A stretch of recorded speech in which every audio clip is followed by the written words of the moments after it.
Esse é uma cápsula e nós vamos falar agora sobre o segundo dia do julgamento do Bolsonaro, né? Tal como eu fiz ontem, eu não vi nada de especial, não sei nem por que acompanhar esses primeiros dias, é só burocracia de fato, mas eu entendo que muita gente quer saber como é que a coisa andou, então eu vou falar sobre isso também. E, bom, não teve nenhuma novidade, tá? Houve alguma crítica, né? O Paulo Figueiredo, por exemplo, criticou que achou que os advogados de defesa deveriam ter aproveitado a opinião, as argumentações finais para criticar o Alexandre de Moraes, criticar o STF, esse tipo de coisa, e não para fazer a defesa técnica propriamente dita, porque na verdade é que a defesa técnica é inútil nesse caso. Esse não é um projeto, não é um processo regular, não é um processo jurídico, né? Mas eu discordo disso. Eu acho que os advogados estavam se protegendo ao fazer a defesa de forma técnica. Vamos entender esse caso aqui. Essa notícia foi sugerida por Bafo de Pinga, Mais Feio que Tombo com Mão no Bolso, e várias outras pessoas. Obrigado aí ao pessoal que sugeriu notícias lá no nosso site, no visãolibertaria.com, e obrigado a você que está assistindo o nosso vídeo. Se você gosta do nosso conteúdo, por favor, deixe o seu like e se inscreva aqui no canal, né? Então, o segundo dia do julgamento do ex-presidente, o que a gente teve foi, mais uma vez, as alegações finais de mais 4 réus, do próprio Bolsonaro e de mais outros 3 réus aqui nessa primeira leva, né? Isso complementou o primeiro dia. O primeiro dia a gente teve o relatório do Alexandre de Moraes, em que ele descreveu, deveria ter descrito, como é que foi o processo de forma isenta, mas o Alexandre de Moraes já deixou claro, absolutamente claro, que vai condenar Bolsonaro, que Bolsonaro é culpado, que teve golpe de Estado, que não sei o que lá. Enfim, ele não consegue se conter, né? Ele é promotor, ele não é juiz, né? Enfim, e depois teria a condenação pelo Gonê. Isso aconteceu também, foi muito rápido, tanto o relatório do Alexandre de Moraes quanto o Gonê. E aí depois vieram os primeiros depoimentos dos réus, né? Então isso foi ontem. Hoje tivemos mais 4 depoimentos, 4 alegações finais, né? É a última oportunidade do advogado, né, expor o caso do cliente, dizer porque que o seu cliente merece a absolvição, ou então qualquer coisa que seja razoável nisso daí, né? Enfim, não teve, na verdade, nenhuma mudança, nada diferente do que a gente espera. As argumentações, o Bolsonaro falou que é inocente, que não tem prova que os liguem aos atos golpistas, e é um fato, né? O atos golpistas que eles querem dizer aqui é o 8 de janeiro. O 8 de janeiro o Bolsonaro não estava no Brasil. Bolsonaro, antes de viajar, fez um daqueles programas dele que ele fazia, sempre live, e pediu para o pessoal ir embora, falou para o pessoal ir embora dos quartéis, não queria mais nada, e que quanto aos planos de assassinar autoridades, ele nem sabia disso, não tinha nada a ver com ele, né? E, de fato, eram coisas que foram meras colocações das pessoas, né? Também falou que os atos preparatórios, e não houve tentativa de golpe, ou seja, o fato de terem uma minuta não faz sentido, é ato preparatório, e todas as medidas discutidas estavam previstas na Constituição. Era um estado de sítio, então meio que não tem lógica isso daí, né? A defesa então pediu a absolvição do Bolsonaro e disse que uma pena de 30 anos de prisão não seria razoável. Por que ele está falando isso? Repara que quando você faz a defesa, você tem que fazer a defesa de tudo. Então, se o juiz não considerar o seu primeiro aspecto, o segundo tem que defender também.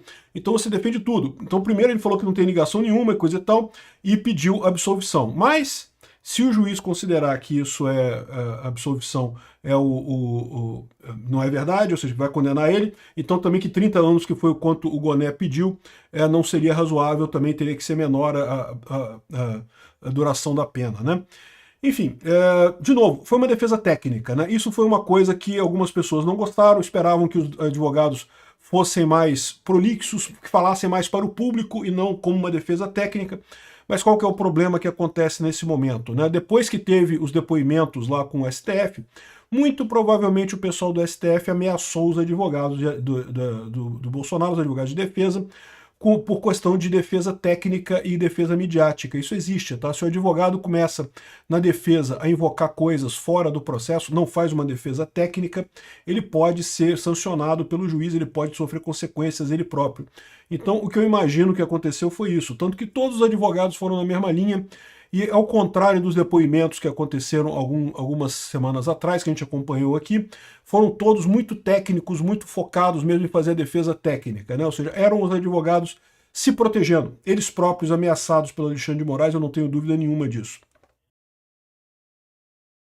Enfim, todo mundo sabe que não adianta essa defesa, seja qual for a decisão desse tribunal, já está decidido, é uma decisão política, não é uma decisão jurídica, juridicamente não tem nenhuma base, né? Depois disso, teve a defesa do Braga Neto, do Augusto Heleno e do Paulo Sérgio Nogueira. O defensor do Augusto Heleno foi o único que reclamou mais de forma mais contundente do Alexandre de Moraes, acusou mais de perseguição e não sei o que lá, mas mesmo ele também fez uma defesa técnica no final das contas. Essa foi a situação do que aconteceu nesse segundo dia. Não vai fazer nenhuma diferença, como eu falei. O que faz diferença no final das contas, né? A primeira coisa, a acusação feita lá no Senado pelo Tagliaferro. Isso mexeu. Você viu que saiu em todos os grandes jornais aqui no Brasil. É um escândalo tão grande que não tinha como esconder esse negócio, essa denúncia do Tagliaferro. O Alexandre de Moraes fraudou documentos nesse processo. Isso é uma coisa absurda, né?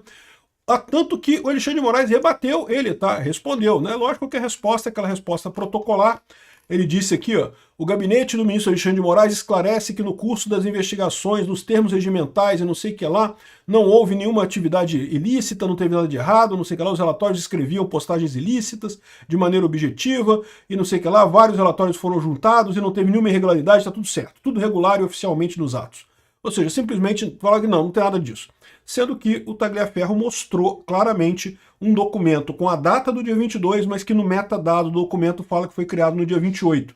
Então, sim, houve fraude ali, claramente houve fraude, além do próprio testemunho dele, que trabalhou para fazer esse relatório, né?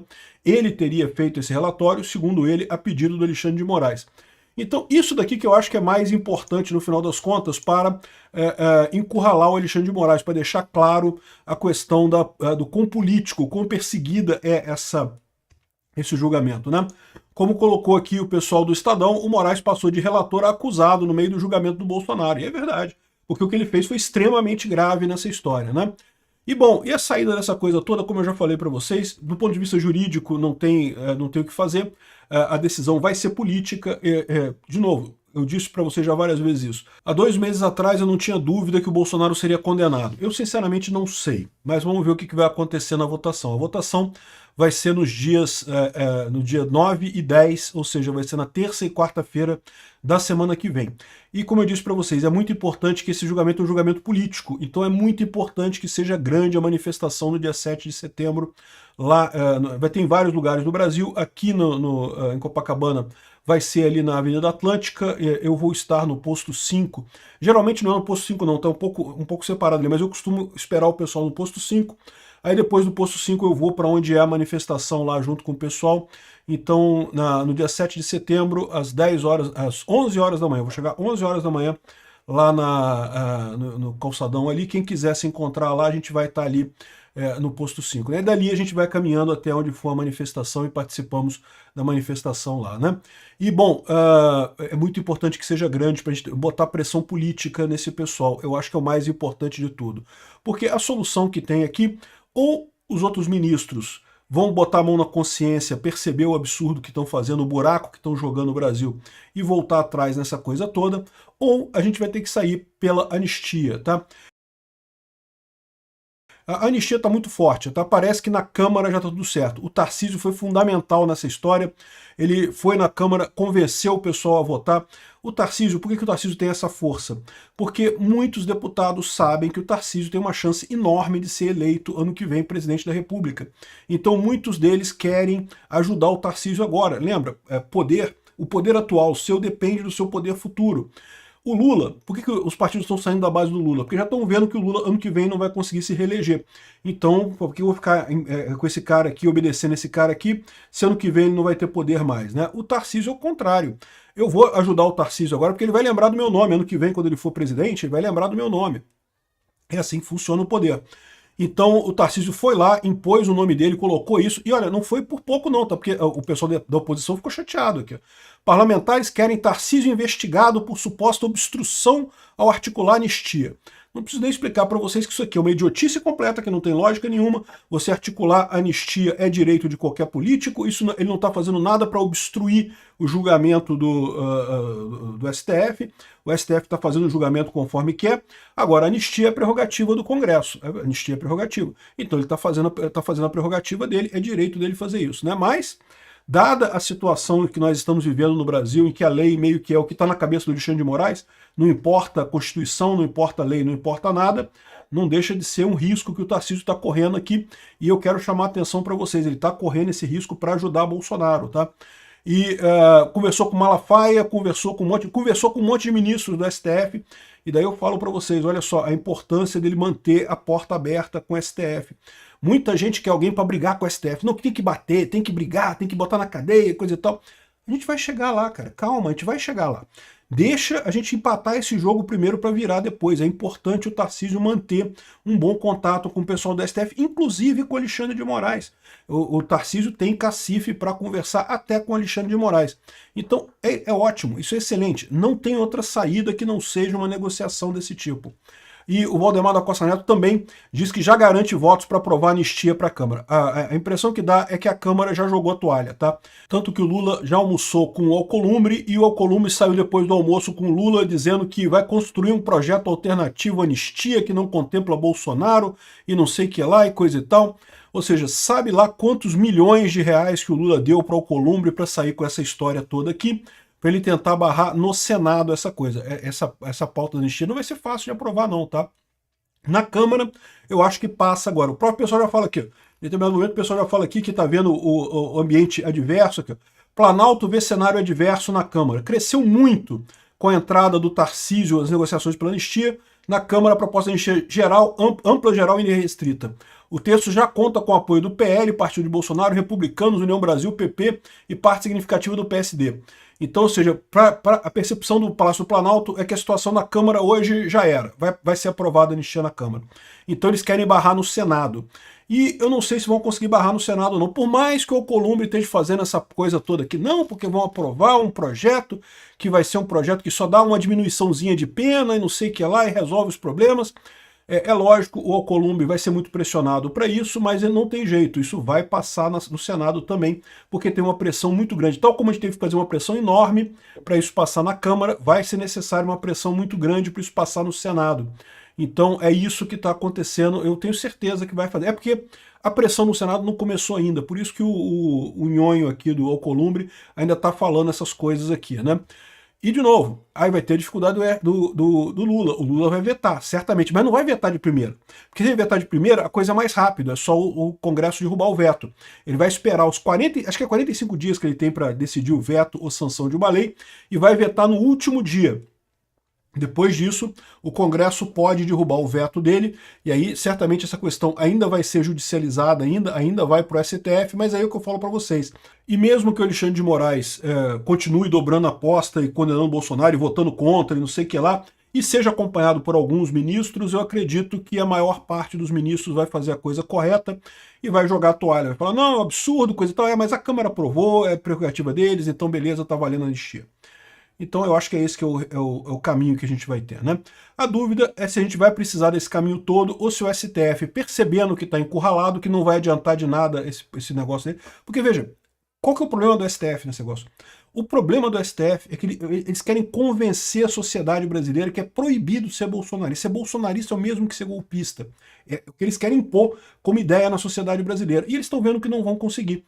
Por quê? Porque mesmo que eles condenem Bolsonaro, a Câmara está absolvendo Bolsonaro. A verdade é essa, com essa anistia. E o Trump está do lado da Câmara.